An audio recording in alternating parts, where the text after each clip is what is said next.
Hello and welcome to For the Love of Nature, a podcast where we tell you everything you need to know about nature and probably more than you wanted to know. I'm Laura Fawks Lapole. And I'm Katy with a cold Holloway. And and so my deep, raspy man voice, and I'm sure pausing for me to cough, blow my nose. It's not COVID, though. I do know that. Well, that's a because I am vaccinated, because yay, science. But I did go out of town back home, and my sister was ever so kind to share her head cold with me. And so I was feverishly, well, no pun intended, because I didn't have a fever. But I was looking up the symptoms of like COVID versus a head cold. I'm sure I would be freaking out. And I don't have it. It's a 100% a head cold, and it lasted like a few days as far as like the cold part of it. But now I'm just like not able to talk. So nothing like a summer cold to ruin to ruin the summer and the trip home that we had to Pittsburgh. Yeah. So I guess I'll always call Pittsburgh home, even though Texas is home now. But so your roots. Yeah. So that, and then I'm going to be talking weird because I did have that surgery on my gums a few weeks ago to remove a freaking tumor from my face, from my mouth.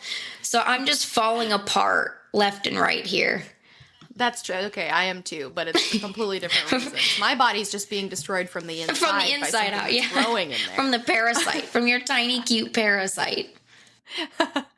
Just slowly, my pelvis is being destroyed, and my tailbone's falling apart, and I can't breathe anymore on my back. Oh my gosh, I hated that Literally, phase. I can't. Yeah. Actually, I can't breathe a lot of, like, even sitting here. It's hard. Yeah. I went to the dentist and was like, listen, I can't lean too far back. Yeah, no. Or I can't breathe. No. And they were like, okay, that's okay, we got you. Because we worked together my last month because I worked up until the day before I gave birth, and I so wish that I could repay the favor, because you lifted everything for me, and it's okay. I have my people who are doing this too. Just like, I've got some really great people. All I'm doing is like pointing. Can you please lift this for me, because I don't feel like it. Like, that's all that it is. And it's just so hard to get up and down. Yes. Like, I'm still getting down on my hands and knees somewhat to like do stuff with animal enclosures, but not too much. But like, it's rough. The maneuverability is limited. Right? It is rough. Because, like, and it's also so different. Like, I've had a chubby belly before, but, like, push fat out of the way. This is hard. It's literally like trying to bend over a basketball. It is. It is the weirdest thing. And because I had a C-section, it was instantaneously gone. And so that was, like, the other weird thing is all of a sudden it was gone, and I'm like, where did that go? It'll be nice to be able to see my upper thighs again. Yeah. You're in the home stretch. You're in the home stretch. Yeah. Almost there. And hopefully this head cold won't last much longer.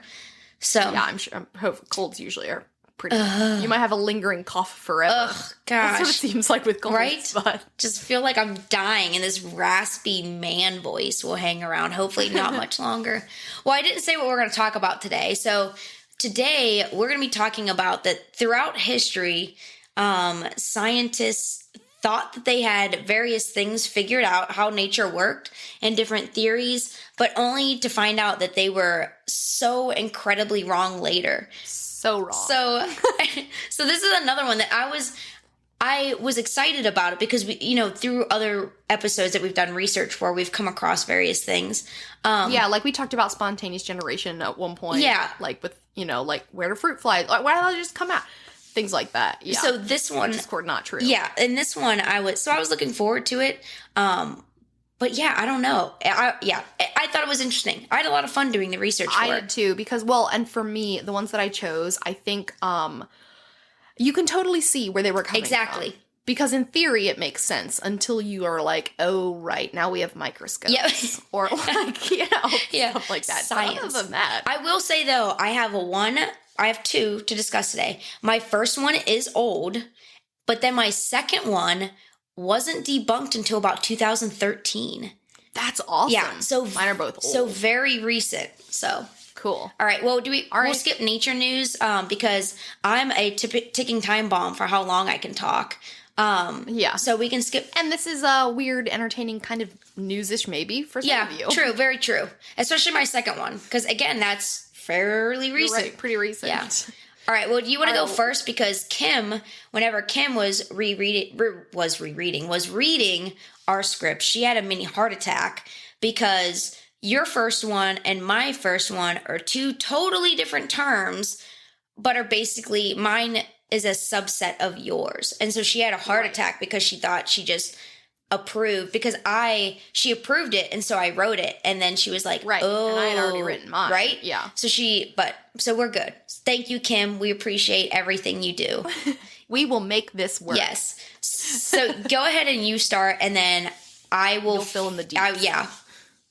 All right, sounds good. So, theory number 1, preformationism. This is going to be good. I feel like theories always sound really boring. Right? Like, that doesn't sound great. But it's cool. Yeah. Yeah, it is. So the theory is when an offspring occur as a result of an unfolding and growth of preformed parts. Basically, everything everything starts out itty bitty tiny and then just gets bigger, which is the cutest theory ever. Right? I love tiny things. So early scientists saw that chicken embryos already had everything they needed. They just got bigger in there, at least at the time. Yeah. So like this was believed in the late 17th to early 18th century. So 1600s to 1700s. So before they had like good microscopes or anything like or that. Or anything really. But they could candle the eggs and they could see the, yes. Or like, I'm sure they probably actually just cracked open those eggs. Yeah, that's what I was going to say. I was like, I think candling them, that might be the polite way of doing it. Because I'm sure they just pop those suckers open. What was in here? They just had like a line of chicken eggs. And like at 1 week, crack it. Next week, crack it. Totally. Which would make sense. So they saw that it kind of looked the same and it just needed to get bigger. And it's kind of, and that the same, like with insect metamorphosis, rudimentary adult structures like wings can be seen when they're little larvae. Yeah. So therefore, all parts must be around since the beginning. So you start with everything. Yep. It just gets bigger. That's what she said. Yeah. I'm not sure if that one worked, but I still have a head cold. Go with it. We'll go with it. So another addition to the theory, some people were like, okay, we can go with that. And then another addition to the theory was forwarded by a Catholic priest who reasoned that every life on Earth was created at the moment of creation. So before you had the scientists, now you're getting everybody was first skeptical because of religious purposes. Now they're like, okay. Oh yeah, now I'm on board. Yeah. So it's, everything was created at the moment of creation. So with that in mind, all future generations were already in the first female ovary in Eve's ovaries. So think like Russian nesting dolls. So every ovum that has ever existed was an Eve, just tinier. And tinier. That kind of interesting. Which, I mean, yeah, I could see. Works like that to a degree, yeah. But like not quite. And I could see that though, because like again, given what they were working with, and I think a lot of times people forget that like Christianity and religion today, it was very different back then because it was like political. It was an authoritative, scientific. And a lot of them were scientists, forward scientific. Yeah. So it is different. I mean, even though I really feel like if Christians would just calm down, and this might be getting a little too political, but I feel like if Christians nowadays would just calm down a little and listen to science, because again, I grew up in a church. I went into a science field. There's overlap. Right. There is overlap. Both Christian. Yeah. But we're both like scientists. Have seen how scientists can be compatible. Yeah. Continue. Good grief. Yeah. So everyone was like, okay. So this theory was split into two schools of thought. One was called the ovism model. So that's ova, egg. Okay. So that they thought that all the preformed parts were contained in the egg. Mm-hmm. So this was the first theory. Okay. Because eggs can be seen under a microscope. Yes. Even then. And even once sperm was seen under a microscope for the first time, they just thought it was parasitic worms or completely inessential to fertilization. Completely inessential. They're just parasites. Don't mind the sperm. They're just parasites. Yeah. So they were like, whatever, it must all be in the egg. And most other animals come from eggs. So must Which is so crazy though, because if you think back historically, scratch that. not even historically, even today, have always diminished like a woman's role in so much of history. But this part, except this theory. Yeah, except this theory where they're like, the women hold everything. You're literally, a tiny little person is in that egg, like just a mini person. And the egg is spherical, which has always been a universal symbol for generation, or for the term generation, which I didn't know, but makes sense, the whole thing. Paternal fluids, which is a great way to say it. Yeah, right. The G-rated paternal fluids were just needed to start the growth process. So that was a fertilizer. Yeah. Interesting. Right, exactly. But not actually necessary because the baby's already there. Yeah. It just jumpstarts it. Food. Yeah. Then you've got the second theory that came up, which was the sperm model. So that's, of course, the exact opposite. That is when all the preformed parts are in the sperm. And that's the one that I'm going to dive into a little bit more. So I'm just going to touch it real quick. Yeah. Gross.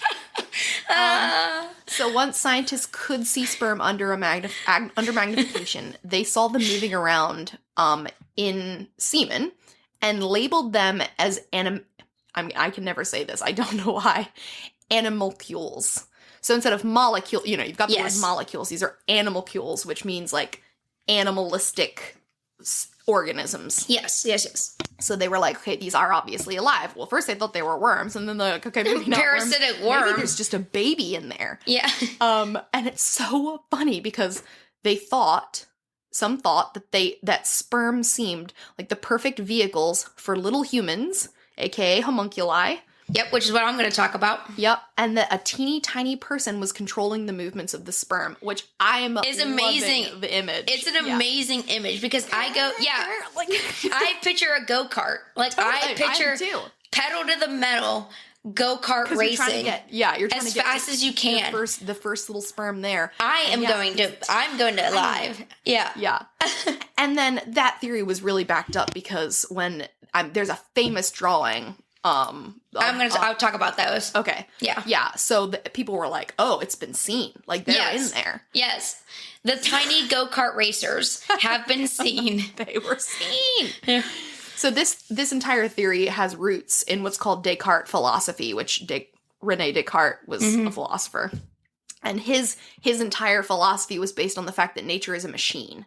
So it requires no higher power and intelligence. It is purely mechanistic. So this was back before the This was right before the Enlightenment. Yes. But people were still moving away from religion and more into there's nothing out there. Yeah. This is all a machine. That kind of thing. So a crisis. Just a mental crisis happening right now. So this theory can be explained that way. If you're already in there. Yep. There doesn't need to be anything else. Yeah. Although with the Catholic priest edition, it can also be explained by religion. Mm-hmm. So this is the first theory of generation and development that applied to all organisms in the plant and animal kingdoms. So they were like, okay, this holds true for people. This holds true for plants. For zebras. How things start. Yeah, everything. They start little, they get bigger. Before that, it was spontaneous generation, which is things come from literally nothing. Nothing. And so, I mean, but if you're making that jump, though, this makes way more sense. To them, it does. That was the first one, and that was just for lower. That's how they thought only lower animals came about. They weren't sure how higher being, like humans, came about. That was like flies, the spontaneous. Rats. Gotcha. Wait, rats were included in that? I think so. Interesting. Mice. I know mice were. Yeah. Which, again, I mean, makes sense because mice do just seem to appear from nowhere. And thousands of them. Yeah. Carrying the plague with rats. The alternative theory, so that was for lower animals. The alternative theory was called epigenesis. And that's when maternal and paternal fluids, this is what, oh crap, I didn't write it down. I feel like it's Socrates. This was an old, this has been around for a long, epigenesis was held for a very long time. Yeah. And that's when both fluids come together and just the fluids themselves form into something gradually. Yeah. So people were like, nah, I don't think that's it. I think it's just in there. Yeah. And then tiny Mario Kart racing. Right. And then it was disproved as magnification got better and better. Scientists could see more stages and no tiny people. And it was replaced by what we believe today, which is cell theory. Interesting. That the cells start building blocks. So no, you don't. I mean, yes. Yes, there's a tiny... It's a combination. It's a really almost a combination of both theories. Because you don't... I mean, if you think about it, okay, there's not like, it's not a tiny person in a tiny person in a tiny person, in that. But it's the building blocks of people. They just didn't quite understand how... Because the people were made. In that DNA, technically... there is the DNA that's going to be creating everybody else. Right. Yeah. It's incorrect how they were picturing it, but it's like one of those things of you're very wrong, but you don't know how close. Right track. Yeah, you don't know how close to right you actually are. Yeah, and that's definitely right. Like it made the gap from epigenesis to cell theory more plausible. It did. It definitely did. And again, a stepping stone. It was a needed stepping stone to get there. Yeah. And that's what I've got for preformationism. So how about you fill in the details with our little homunculi friends? Our little homunculi friends. All right. I love that word so much. It is. It's such a good one. So for those who don't know what a homunculus is, I first heard about this on The Big Bang Theory when Sheldon called Leonard a homunculus. I think then you just weren't listening in microbiology. I agree with that statement. I was definitely not listening in microbiology. So whenever I heard that, I immediately did what any ADHD person would do and dive down that good old rabbit hole and research away. I think most of what I've heard about, it's been in literature, like books, like homunculi are talked about in things that I like to read, like fantasy books. Yes. Very much so. And I'll kind of get into probably why. So homunculus in Latin means little man. So cute. Right? But a more elaborate definition is a fully formed miniature human body believed, according to some medical theories of the 16th and 17th centuries, to be contained in the spermatozoon, which I don't know why we as a society have shortened spermatozoon to just sperm, because spermatozoon definitely sounds cooler. Way more fun to say. Or spermatozoon, which is how you should pronounce it in English. Because it's spermata, Z-O-O-N. It should be spermatozoon. Oh, yeah, spermatozoon. Right? That sounds so much like a Pokemon. Right? Spermatozoon. Wow. Spermatozoon has been spotted. I choose you, spermatozoon. Stop. That's so funny. That would be such a good parody video that someone needs to illustrate. Joshua! I want you to illustrate it, Josh. I'm also terrified. Spermatozoon. Just do it for us. Just do it for Please, us. Please, yeah. To us. Because it is really funny. So, spermatozoon, again, we need to bring back spermatozoon. Not sperm, spermatozoon. Or spermatozoan. Zoan. All right. I think that's how people usually say it anyway. So, like Laura kind of went into, basically before they realized the whole sperm and egg fertilization concept to make a human, they sought after the idea of creating a human in a womb without fertilization. They just didn't know what else it could be. Like Laura said, they were spontaneous for lower organisms, but what else was going on for higher creatures like humans? Yeah. So there was just a tiny person in there. The term homunculus first seemed to have appeared around early 1537s. Dang, that's earlier than my theory even said it was around. Right? And so that's what, and I looked at that date several times because it did seem a little too early to me. Because there is some overlap of the actual word homunculus, because it is just Latin for little man. So there's some overlap, and I'll kind of get into that. But there's an alchemy poem, because homunculus appear a lot in alchemy, which is what Laura was saying, like that's what I've read about, like in the books, fantasy, And so this was an alchemy poem called De Natura Reum by Paracelsus. I try. No, it's fine.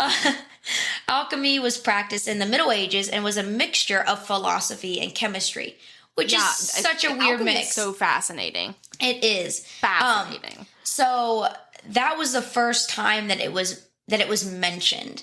And if you do like look that up, Denitura rerum, whatever it is. It is bizarre. Please just do yourself a favor and read it. Like, if that even meant, like, it was in sperm at that point, or if it was just, like, you can make a homunculi, or, like, something like that. Well, okay, like, so hold on. Does it talk about spermatozoon? So I will, let me get 2 sentences down. So, many also believe that there was a magical element to it. So while there was, like, the science beside it, the alchemy part of it came in because, like, many things you didn't understand. And I mean, like, I took Gen Chem 1 and 2, and it's still, like, magic to me. Totally. AKA, I freaking don't understand it, and I did horribly. That's how electricity is for me. Somebody could tell me it was magic, and I'd be like, oh, yeah. All right, sure. Cool. Or evil. And that's what chemistry is for me, is just evil, is chemistry. Yeah. So in Paracelsus's poem, he stated that the sperm of a man be petrified by itself in a sealed culprit for 40 days with the highest degree of putrefaction in a horse's womb, or at least so long that it comes to life and moves itself and stirs, which is easily observed. After this time, it'll look somewhat like a man, but transparent, without a body. If after this, it be fed wisely with the arcanum of human blood, and be nourished for up to 40 weeks, and be kept in the even heat of a horse's womb, a living human child grows therefrom. He tried that. He tried it, and it, oh my gosh, that's so disgusting. With all of its members, like another child, which is born of a woman, but much smaller.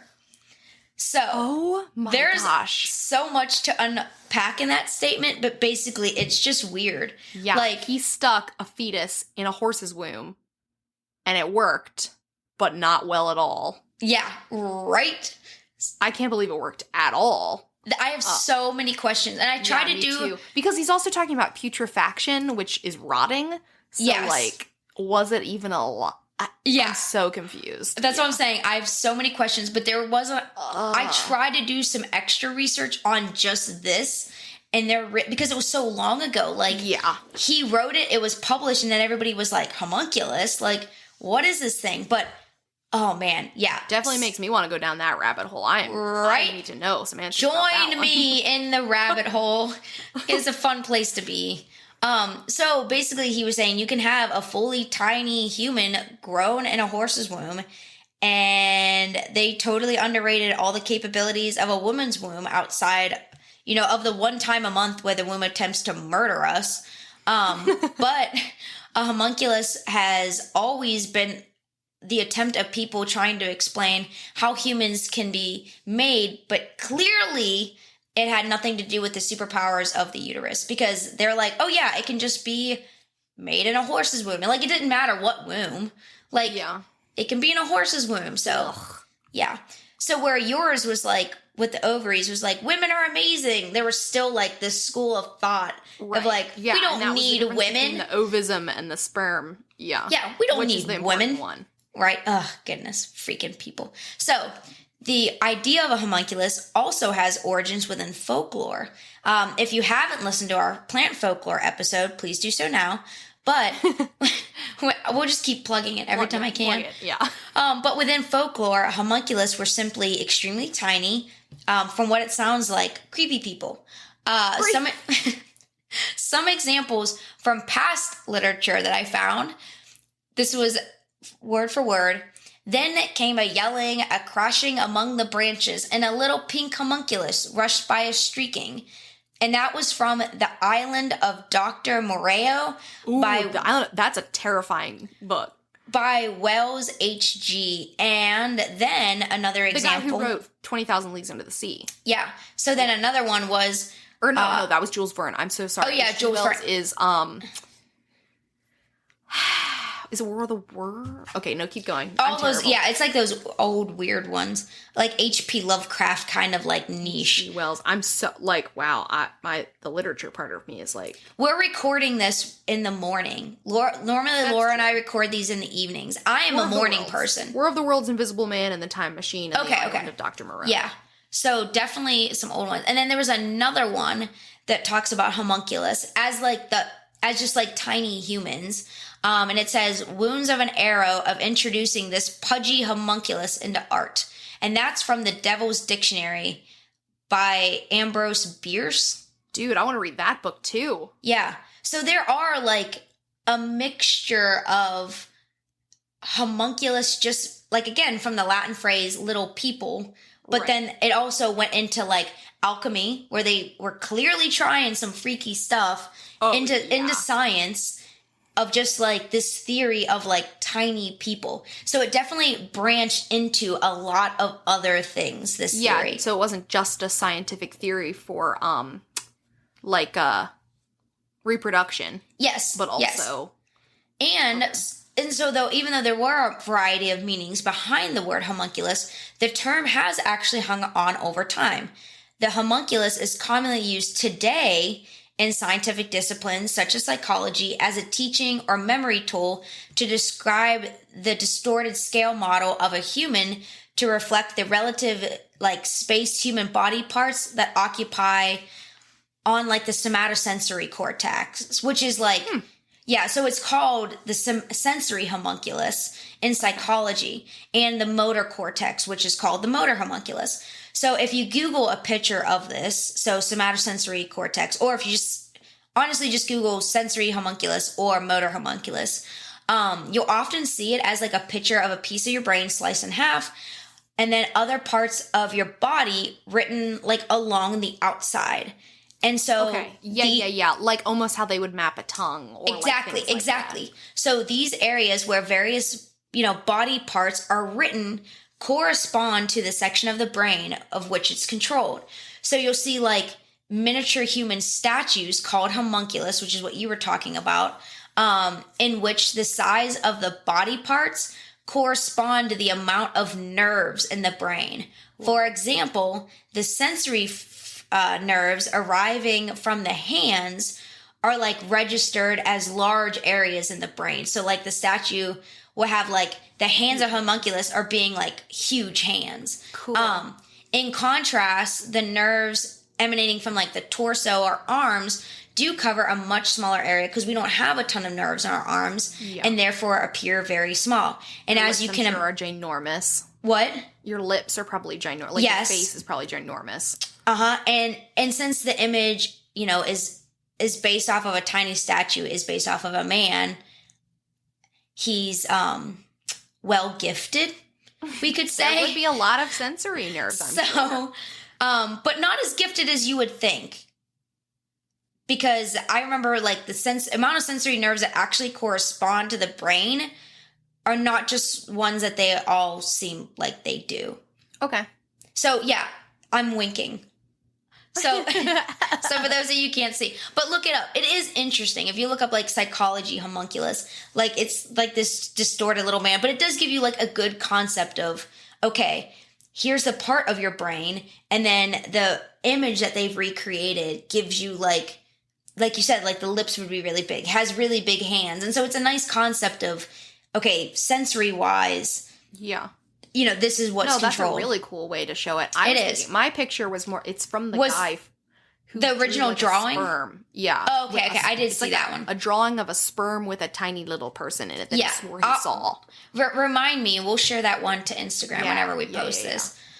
So anyway, while homunculus have come a long way from just a tiny human and a spermatozoan, or we're going to start saying spermatozoon, to an actual understanding of the human brain is how we use it today. The meaning of homunculus has definitely shifted from, I don't know, just meaning something of nothing, like that made sense, like you were talking about, kind of help make that leap to something that is actually practical that we can use today. So so my theory was disproved, but the term homunculi has lasted and is actually still used in science. Has definitely stuck around. So that's cool. Yeah, so it is pretty neat. So that was my first one. Alrighty. What's your second? We're going to go back even further in time. Oh. This one totally makes sense. This one, for sure, I would have been on board with. And it's the miasmatic theory of disease. This is the old, this theory was around for 2,000 years. Oh, wow. People believed Okay. it for 2,000 years. So it was started in 460 BC by Hippocrates. And it was the primary explanation for how disease happened during the Middle Ages and continued all the way through until literally the 1850s. So a 2,000-year theory, it seemed pretty freaking solid. I was going to say, that is a very long time. And which makes sense because here's what it states, or says. This theory states that diseases were caused by the presence of a miasma. And everyone's like, what's a miasma? Miasmas are poisonous emanations. Can you please do that from now on? Every time you need to ask an audience question, what is a homunculus, folks? Well, let me tell you what a homunculus is. my terrible ventriloquist. Yeah. Continue. What is it, Laura? They're poisonous emanations from things like decaying bodies, mold, dust, rotting vegetation, etc. Okay, basically, that makes sense. That does make sense. Bad. Yeah, that makes sense. If it smells bad, it can make you sick. Which, yes, it can. Yeah. So decay in the form of anything was believed to be the culprit of disease. And back in spontaneous generation times, it was believed that rats, snakes, and the like were born from miasmas. And that's why they spread disease. Because they were actually made from disease. All right, people of the Middle Ages, I'm going to give you some props. This actually makes sense. It totally. So the whole theory of the miasmatic theory of disease is that the environment makes you sick. Which, yes, it does. It just doesn't do it in the way they exactly were thinking. Exactly. And this goes back to there is a grain of truth there. They didn't know how They were really close for 2,000 years. Yeah. Interesting. So the type of bad air, the type of decay you're smelling causes the type of disease that you get.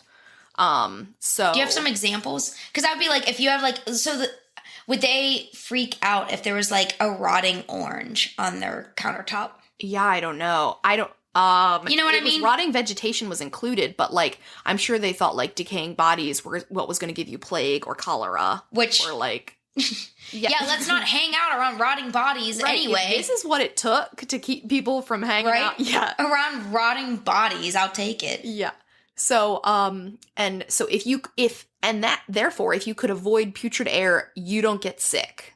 Which, if only that was the case. Right. But not quite. So you could fix it. You could purify the air by burning flowers, aromatic oils, spraying perfume, venting your house. Sickness gone. Yeah. And I was saying that this honestly makes a ton of sense to me because you often do get sick from things that smell bad. So why not it be the air that's doing it to you? Right? Yeah. And this explained most diseases. But especially. I was going to say, think too though, okay. How many times grandparents, parents, so we're millennials, when you're sick, how many people say you just need some fresh air? Yeah. All the time. It does help. Get sick from being out in the cold air. Yeah. Or, but you're sick. Oh, open up some windows. Open up, you'll feel and you do feel so much better. Well, so, I mean. Yeah, it was just reinforcing itself. Yeah, it really was. So the in particular culprits of these diseases was cholera, plague, and malaria. Okay. And malaria actually is translated to bad air in Italian. Oh, interesting. Bad aria, air. So this theory rejected previously, before 460 BCE, it rejected the supernatural origins of diseases, which pretty progressive for 460 BC. Right? That's what I was going to say. That's actually not too... They were it is not supernatural. This can be explained by bad air. Yeah, right. So several philosophers and scientists concluded this to be correct over 2,000 years. And even the famous nurse Florence Nightingale in the 1800s, she was like, yes, this is true. Oh, wow. She very much was a proponent of fresh air in hospitals and things like that, because that's how you got sick. Yeah. So what's pretty great about this theory is that it led to laws forbidding the dumping of feces, entrails, and things into waterways and populated areas. Again, why did it take that to be like... Thank goodness it did. It basically, this theory, what led to sanitation reform. They were listen, gosh. We can't have rotting things in the gutters because it will make us all sick. Yes, it will. You can't poop in my drinking water. Yeah. Oh, you can't? Still happened, but at least they were trying to make it not happen. Well, yeah, because that was even, like, in London and stuff. Right. Or in early America. That's where it all came about, like, this just theory. Dump it out. Like, just dump it down the street. It's fine. Yeah. Gosh. And I did, though, think about, when you think of, like, miasma or, like, poisonous air, some people would be using the term vapor, but this is not to be confused with a fit of the vapors. Like, when people would say, oh, I have a fit of the vapors, that is just, that's another theory, which I would love to touch on, but that is because they thought there were internal emanations from the womb that caused women to have these issues.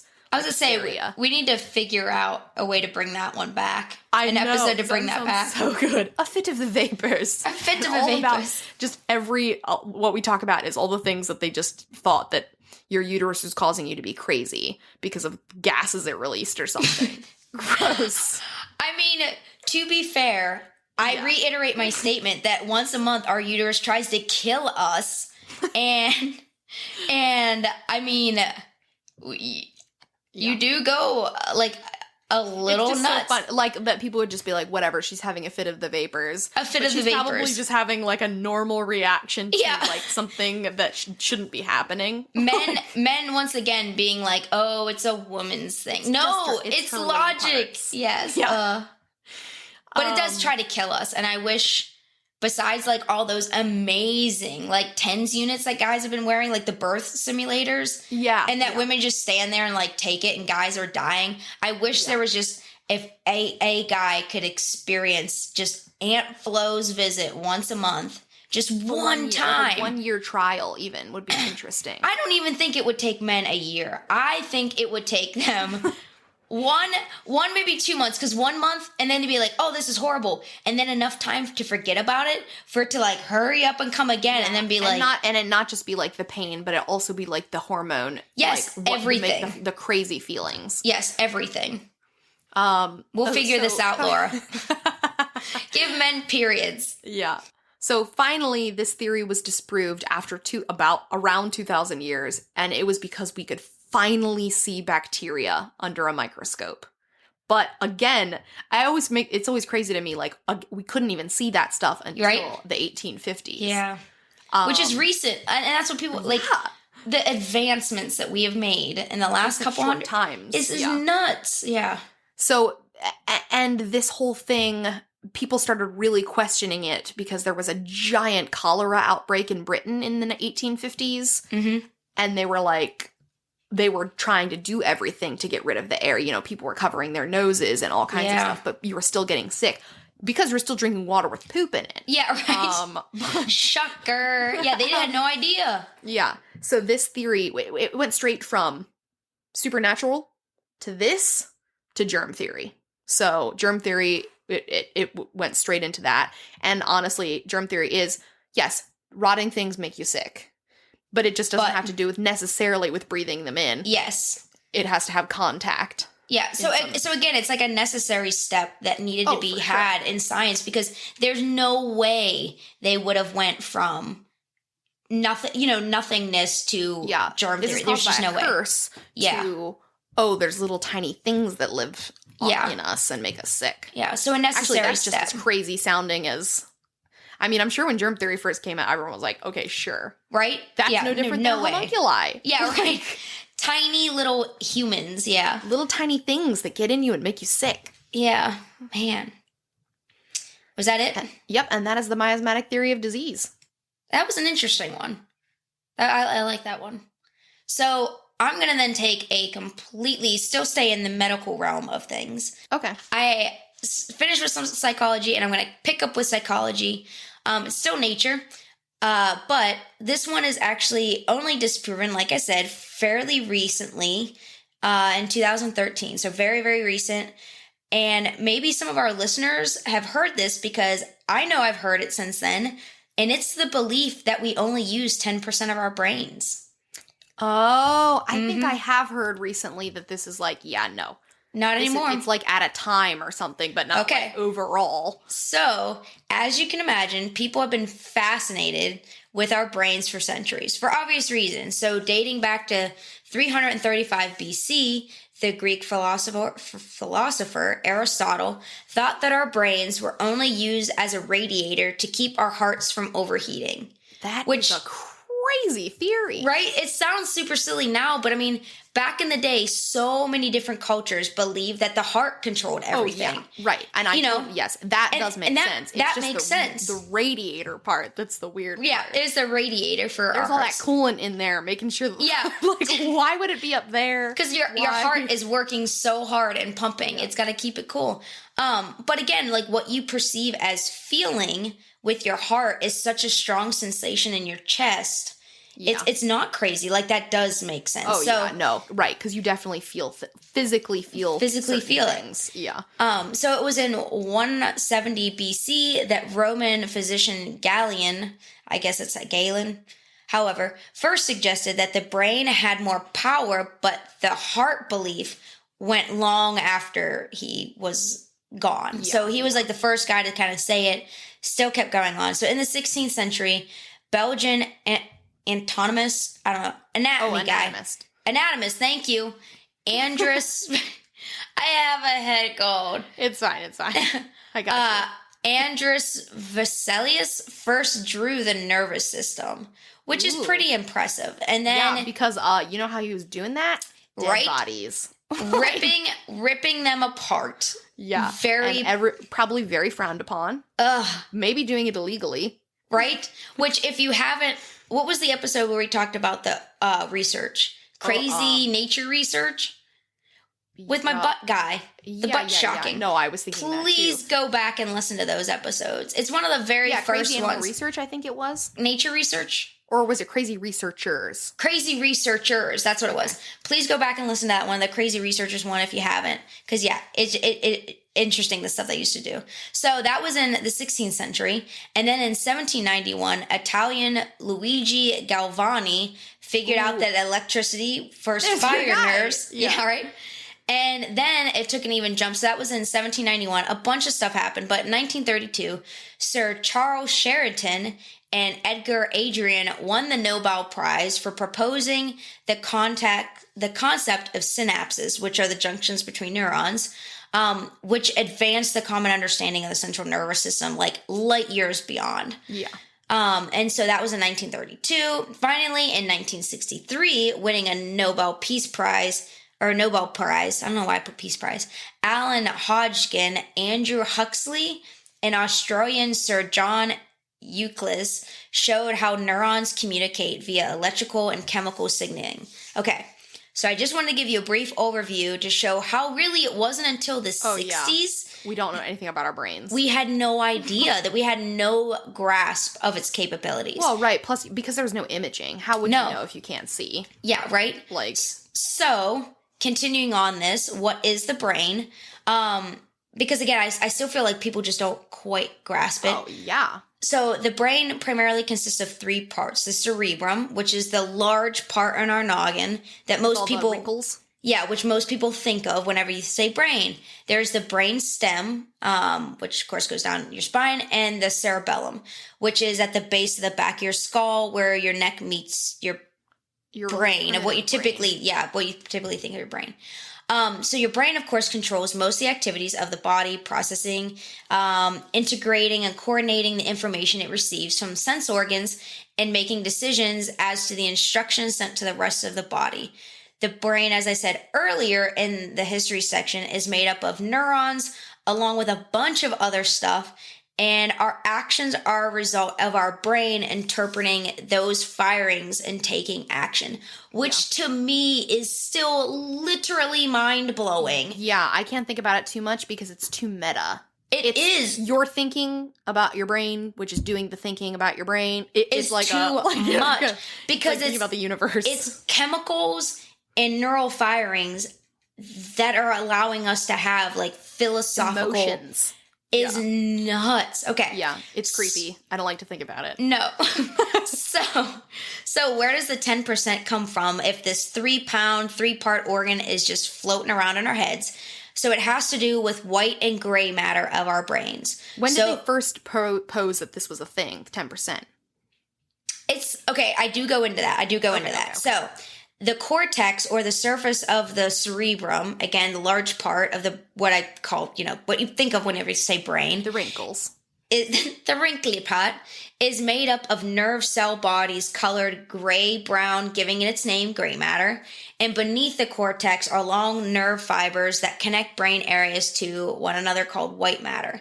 Okay, so I have to give you all of that just to give you caught up on basic brain knowledge, because it is mind-blowing whenever you start to research. And again, it wasn't until the 60s that we really started to understand. Yeah.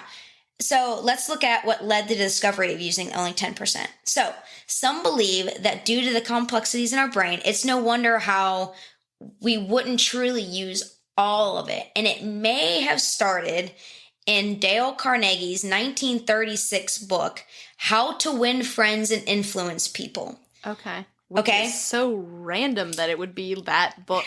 Right? That's not even a neuroscience book. That's just a self-help book. Yep. So the myth, I'm going to call it a myth now because it is disproven, was described as something the author's college professor used to say.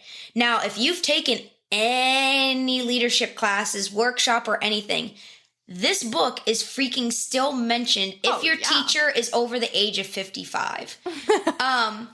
And they will say, because I have heard it, including a boss that you and I both work for, Laura, that they claim that it's still an oldie but goodie. And while there is some good info in there, and newer editions have been rewritten, think of how much has changed since 1936. Oh my gosh, I didn't realize it was that old of a book. That's insane. Yeah. Right? I would just throw it away because that there's Let me double check. I know that's when it was. That is insane because we didn't know anything about the brain. Right? Nothing at that point. I mean, I guess you'd know some things about 1936. I was right. Manipulation. Because I'm self-doubting myself. No, it was 1936. I looked it up. I don't know why I'm doubting myself. Insane. So this compacted to the belief among scientists, before we really even knew much of anything, that neurons make up about only 10% of the brain cells, referring to the cerebrum section only. So this may have contributed, and really I think would have kicked off that 10% myth. So do a simple Google research and you'll find this that figure out there about 10% brain. It's they're still people would use that to say you'll need 10% of your brain. So who knows what else we could do with the other 90% if we could only tap into it. Right, and that's not true. That's not how it works. There is now an actual number of how much we use.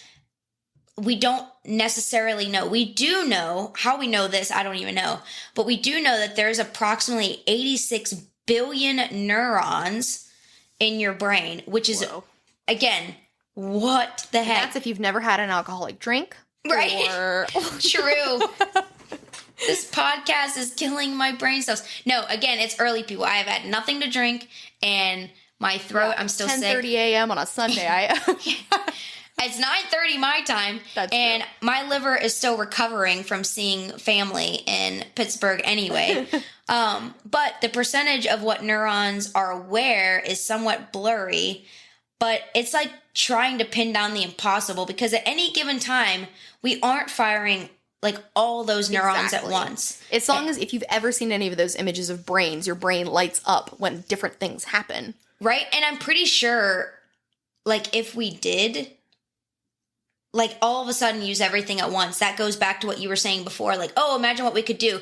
We'd probably launch ourselves into another universe and start to hear colors and see sound or something crazy. I bet I would be very curious as to see, and I'm sure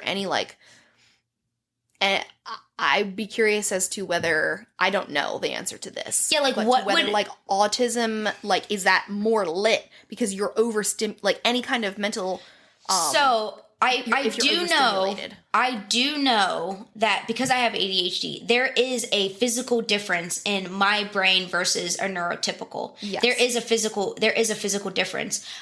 I would be curious, and I didn't really go down this, and maybe I'll go down a rabbit hole and then talk about it in our Discord that nobody is joining me on and share some of that. But I wonder what would give your brain like the most light up. You know what I mean? Like, what would it take? I bet it'd be a really no, because it would have to be some. No, I bet not. That would probably be like your whole amygdala, like but not your cortex. And that's what I'm saying. It would like an emotional, a physical, like right, the sex. Wow, like fascinating. I don't know. I'll look it up, and then if you guys join our Discord, I'll post the information there. I saw a TED Talk the other day. And it was about a guy who does psychology specifically focused on brain imaging. Oh, yeah. And he and his colleagues have come up with basically a database of pictures, like 80,000 brain scans. Oh, cool. And he's like, psychology and psychiatry is the only field where you do not get to see, is the only specialty where you do not see the organ you're working with. Correct. Which is bullcrap. He says, because everyone's brain is different, even for things like ADHD and anxiety and depression. He's like, therefore, when we prescribe you medication, it is a shot in the dark as to whether it's going to work, because certain meds might do different things because your brain is affected in different ways. He's like, everyone should be getting a brain scan when you go to a psychiatrist so that they can see what they're working with and then accordingly. I was like, yes, they should. It makes sense. It makes such a good talk. But no, and I would have to agree with that because they are just now, and you have to pay for it out of pocket, of course, and we've had this talk before, and it is not cheap, but they are just now starting to, like, make brain imaging. And there's a place here in Dallas that will actually do it. Well, they will scan your brain, ADHD, you go through tests, and you can see it. Yeah, right. And that has led this man and his research team to they focus on, is the brain fixable? And the answer is yes. Yeah. So I can tell you it is right. Like I'm on meds and it is amazing. Like it is not even different meds, but like they were working with someone with like dementia. Can it be reversed? No. Can it be slowed significantly? Yes. Yeah. And you can see like the holes in the brain scan. Yeah. Don't get any bigger. Yes. Or kids, you only go to the hospital if you've had like a significant head injury. Yes. Concussion. And nobody thinks anything less does anything. Mm-hmm. But through these scans, they're seeing even minor head trauma does cause brain damage. It does. And it can be reversed with like what they call like brain therapy. Yes. And it can do insane things. Well, yeah, I mean, like the brain is perfectly capable of fixing itself under certain circumstances. And think like there are people who are told like you're never going to walk again. They go through therapy and your brain makes those connections again because it does need work. And, right. Or any person that, like becomes deaf. Yeah. Then all of a sudden the other sensors literally get bigger in your brain and adjust over that dead zone. Yeah. And yeah. Yeah. I do find it fascinating. And again, I mean, we took enough psychology classes in undergrad to be freaked out about it enof to be like, holy crap. Cause your brain is just, we definitely need to do a brain. We should do a brain episode because it is, I call ADHD. Yeah. On it. I'm on OCD. Yeah. Right. Yes. But because it is fascinating. And yes, like medicate, like for me, I was never medicated as a child. Should I have been? Abso-freaking-lutely. I didn't get meds until I was an adult. And everything I look back on, I'm like, would it have been different if I was on meds? Yes, absolutely. Because my brain just doesn't function. But then it goes back. I mean, that opens up a whole can of worms of like, okay, well, is it we're neurotypical? Is it we can't adjust to society, or is it society hasn't caught up to us kind of thing? Like, right, or is like there's no right or wrong to it. It's just it is what it is. Yeah. Can you like my biggest strengths in life are because of my ADHD. I mean, they're also caused, my biggest weaknesses and chaos, but the things that I'm really good at, like my response time in emergencies, is because of my ADHD. Well, because right, like how well you would have done back in the beginning. Yeah. Like ADHD helped humans to survive. Yes, exactly. Yeah, I would have been amazing fending for myself in the wild because I don't flinch in emergencies. Like, I just don't. Like, it does not faze me. Like, and that's ADHD. Like, that's 100% ADHD. Because your brain's going a million miles an hour. Already, that I am constantly learning to control that chaos anyway, that it's like in an emergency, the rest of the world is finally keeping up with me. Like, yeah. And that's what it is. It's like, okay, great. Now everybody's functioning in my world of chaos. And I am a pro at functioning in daily chaos where so many different things are going on. Somebody needs to organize it. I am on it because I do it on the daily. And so it is interesting. We really do need to do a brain thing. But brain scans, and again, like you said, as they're doing more research into it, they're seeing that, like, it's just different. Like, everybody's brain is different. But this also goes back to why I'm very hesitant to let my son play football, no matter how much he likes it. That is definitely because what came up it's when I was talking about terrifying. this with people. It's terrifying. I mean, what I just said about minor head trauma. Yes. And that can happen in any sport, but football, you are purposely giving yourself daily brain damage. And look what they're learning about those professional. Whole other conversation, but in my opinion, if some adult over 18 wants to consent to brain damage, listen, here's what's going to happen. Yes. Because it will. I mean, it is shown. This guy actually, the guy who I'm talking about actually did work with ex-pro football players. Yeah. Could they repair damage? Was this the guy, from Carnegie in Pittsburgh? The one who, like, discovered all this, maybe?